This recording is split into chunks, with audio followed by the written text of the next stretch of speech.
Hi there, welcome to the video. So what we're going to do today is we're going to look at Google Chrome extensions for teaching and productivity, and to give you my top 5 Google Chrome extensions that will help with your productivity and your teaching. Stay tuned.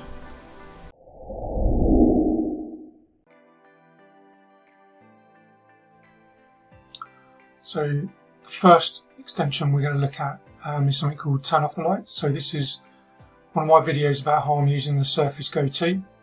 I've installed the extensions at the top, and most people know how to do that, but it's pretty simple.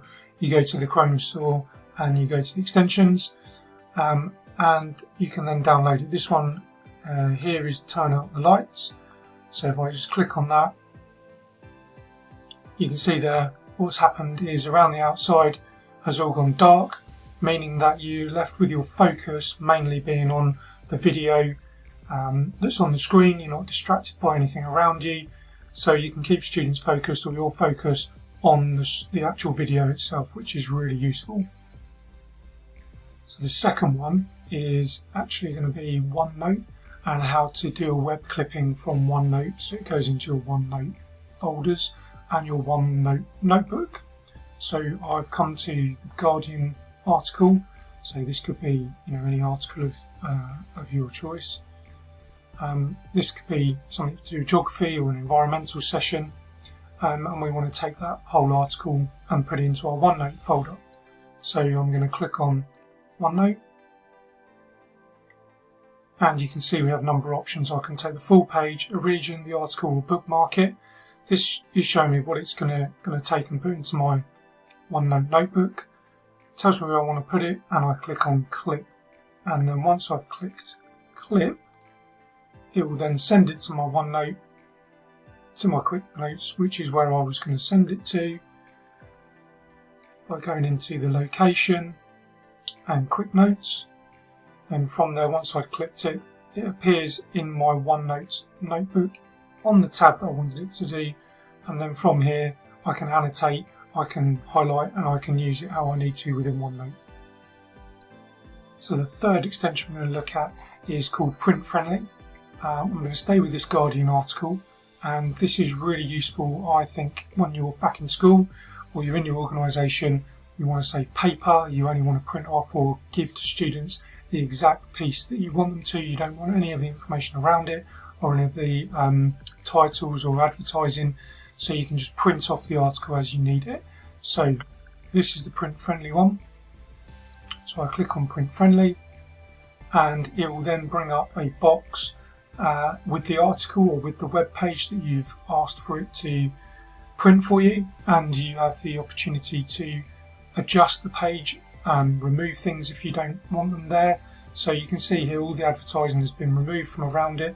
If I scroll down, it's still got the picture, but if I come all the way to the bottom, I don't necessarily need this bit here. So this yellow box comes up and the bin.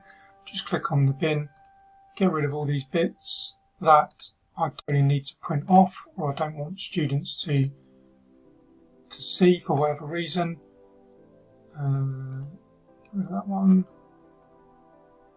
and get rid of that one. So now I'm left with the article as I want it to be printed out, and I can go back up to the top, and then I have a number of options. I can either print this and it will just print out the article that I've asked for. I can save to a PDF, or I can email it on to myself or to someone else to then use in their teaching or however they want to.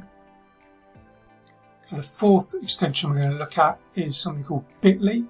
This is a URL shortener, which is really useful when you've got something that's got an address that's really big and you don't want to send the whole address out.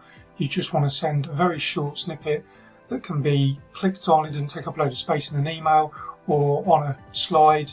You just want a piece of information that's a link to your web page. So again, we're going to stick with this Guardian article. The link, also the Bitly, I click on the extension. You do need a Bitly account for this one, so you need to make sure you're logged in, and you should then get a sidebar that turns up. Obviously I'm logged in. It says it's when it's created, the title, so we're going to keep it as the HS2 article, and you can customize the link if you want to.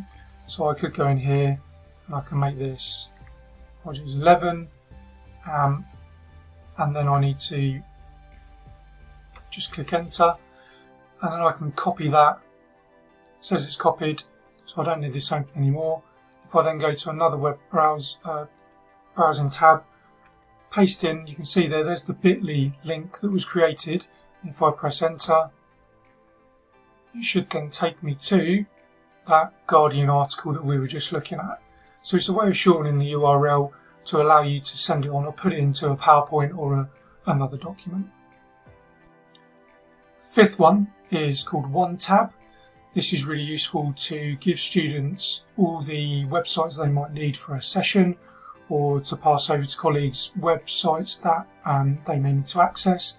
So you can see here I've got a number of tabs that are open about geography and about different bits. You may have, a whole load of tabs open that you want students to access. So coming over to here, we go to the OneTab extension, and then you can see that one tab has reduced everything down to, as it says, one tab. But the 4 tabs that were open are now within that one tab.